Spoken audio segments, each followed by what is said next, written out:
Ay, sir. Ito si Ma'am Jamily, di ba? Ha? Hindi ba? O, yun siya nga. Si Jamel. Nakakwentuhan ko dati sa ano to eh. 7-Eleven sa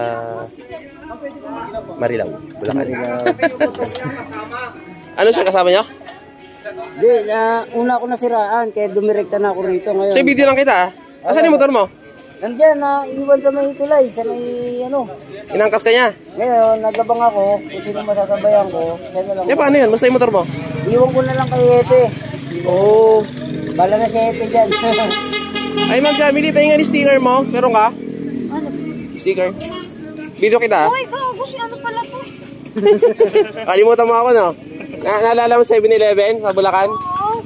Pahingi. Ano, kumusta biyahe? Yung 2 beses na ako nakatulog. Hindi ka na ako mag-over. Pahingi ka muna. Ito lang, parang naano yung mata ko. Parang ilang segundo naka... Ilang checkpoint pa ba? Sana. Last na daw. O, ingat. Nakatulog na ako ng gabi. Power nap ka muna pag ano. Sir, sandaan lang sir, atakbo ko ako, Normada. Tandaan. Saan ba daan nyo? Bilya, Pantabangan?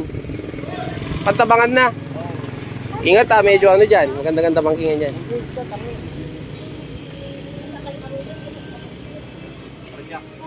So paano sir, angkas mo na siya hanggang ano? Finish line? Hindi, pag naka-refresh na siya, Eh paano ikaw? Yung motor mo? kukunin ko lang, nandun kasi yung pakpak ko eh.